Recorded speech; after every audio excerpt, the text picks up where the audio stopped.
Bismillahirrahmanirrahim.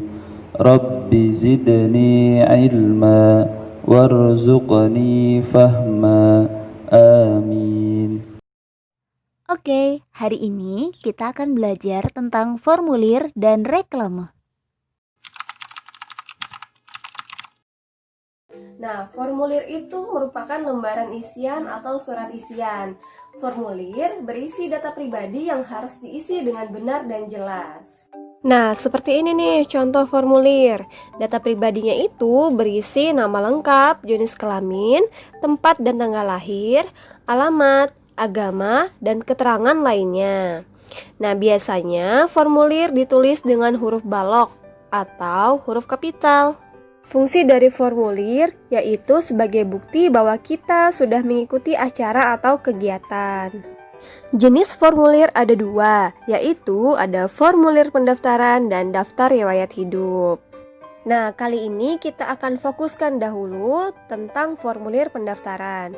Formulir pendaftaran itu merupakan data-data yang harus kita isi jika ingin mendaftar atau bergabung pada suatu kegiatan.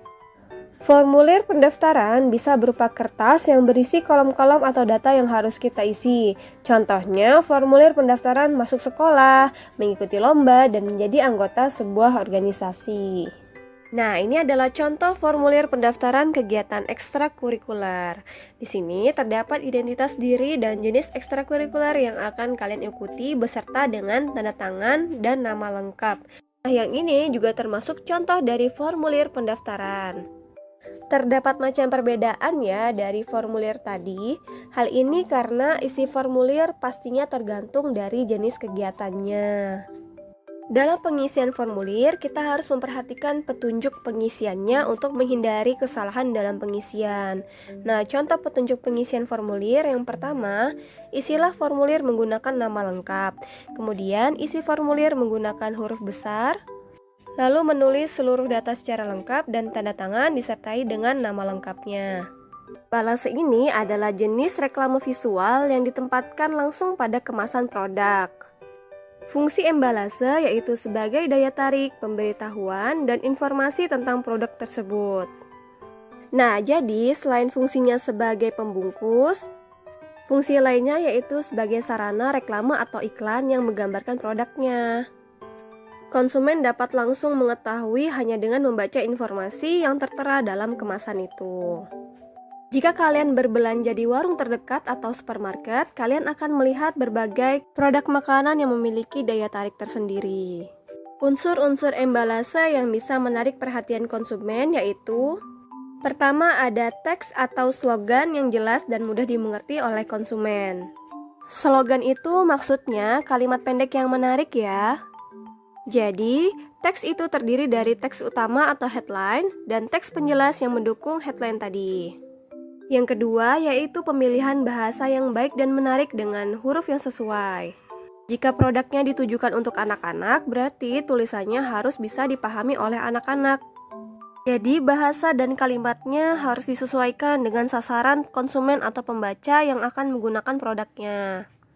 Yang ketiga yaitu gambar ilustrasi menarik dan mudah diingat. Bentuk gambarnya harus sesuai dengan produk aslinya dan objek yang digunakan juga harus sesuai dengan tema dan tujuan reklame. Yang keempat, tata letak antara gambar dan tulisan atau layout yang baik. Jadi kita harus pandai-pandai menempatkan posisi teks dan gambarnya agar enak dilihat dan pesan yang kita sampaikan cepat dipahami. Yang terakhir yang harus kita perhatikan yaitu warna yang menarik dan tepat sesuai dengan isi reklame. Nah, dalam hal ini kita harus pahami sifat-sifat warna, karena jenis warna sangat mempengaruhi psikologis orang yang melihatnya. Contohnya, anak-anak biasanya menyukai warna-warna yang terang dan cerah, jadi kita bisa gunakan warna merah, kuning, dan biru untuk reklame produk anak-anak. Tapi perlu kita ketahui, jika kita terlalu banyak menggunakan warna merah, cenderung membuat orang yang melihatnya merasa panas, sehingga kurang sesuai jika digunakan pada reklame minuman segar. Nah, itu tadi pembahasan kita mengenai formulir dan reklame yang membahas tentang embalase. di mana dalam mengisi formulir kita perlu ketelitian, kejujuran, dan kehati-hatian. Kemudian tadi kita ada membahas tentang reklame, yaitu embalase jenis reklame visual. Jadi embalase itu dibuat dengan desain yang semenarik mungkin agar konsumen tertarik untuk menggunakan produk tersebut. Pastikan kreativitas desain pada embalase kita tidak membingungkan atau membohongi konsumen. Karena jika kita membohongi konsumen hanya agar produk yang kita jual itu laku, maka itu termasuk tindakan yang tidak terpuji.